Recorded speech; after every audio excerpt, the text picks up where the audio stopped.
In the way you plan your lessons, given the process of instructional design in terms Okay. of needs analysis, Yeah. remember ADDIE, Yes. analyze, I remember. design, develop, implement, evaluate. Here's the thing. I'm sure I used that, Uh-huh. but I think my earlier training as an elementary teacher, elementary certification, my bachelor's degree, the stuff I do there is not in contrast to that. Right. The fact, I think they're very similar. So since I think that training is more ingrained in me because it was a whole bachelor's degree of that. Plus my whole master's degree in that stuff. To answer your question, I probably do. But yet, when I went to answer that, my first thought was, well, that's what I think of as my teaching training, not my advanced ID training. Okay. You know what I mean? Like, so I would be more apt to, if I were talking about my lesson plans, I'd probably be more apt to cite, instructional or educational jargon rather than ID jargon. Right. I wouldn't mention ADDIE, I might mention Bloom's taxonomy, which is also not in contrast to, No. they go together, but I'd be Right. more apt to, mention scaffolding, the term scaffolding, which means you build on previous information, or clustering, where you take groups of information and pull it together so they can learn in groups.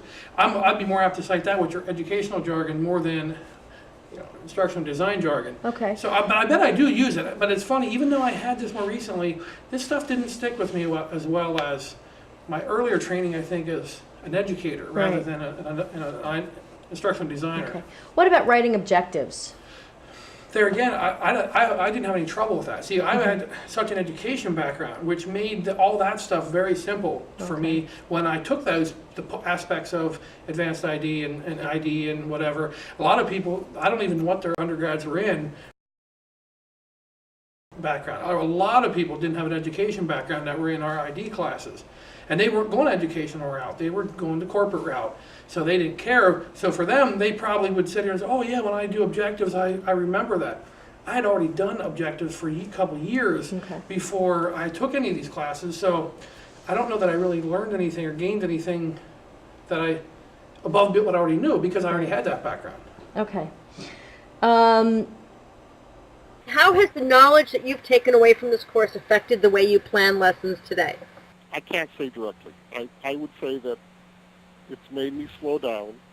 It's made me think about where are we going with it. I don't think I was as critical before about looking at where am I now and where do I want to be. I'm writing better lessons and I'm asking better questions. When I am writing a lesson, I'm writing a better lesson. But when I'm asking questions, I'm getting more focused on what are we going to use this for later on, and where are we going to go with this. How has the knowledge that you've taken away from this course affected the way you plan lessons today? Well, I'm not as much planning lessons anymore, but it's how I design my professional development, so that and any of my my presentations or my consulting that I do is centered around theory. Before anything, I spend a large chunk of time.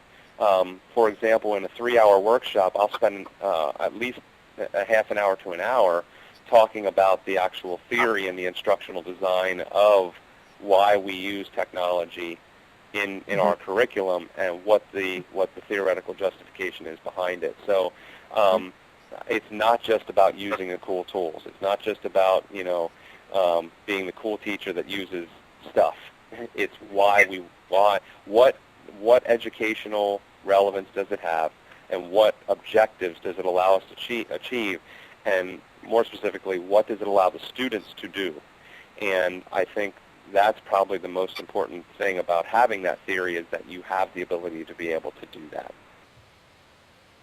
How has the knowledge that you've taken away from this course affected the way you plan lessons today? I think when I first began lesson planning, even as far back as my pre-service teaching, I was more focused on the activities. It was all about the activities. To me, objective standards, it didn't make a whole lot of sense to me. It's like, well, of course those are what I'm addressing. I think the course has kind of forced me to focus more on outlining clear objectives And I think as a result, my activities have become a little more congealed, a little more cohesive, a little more to the point. Mm-hmm. I don't have any extra stuff that I have no emphasis on in my assessments, and likewise I don't miss anything that I have in my assessments.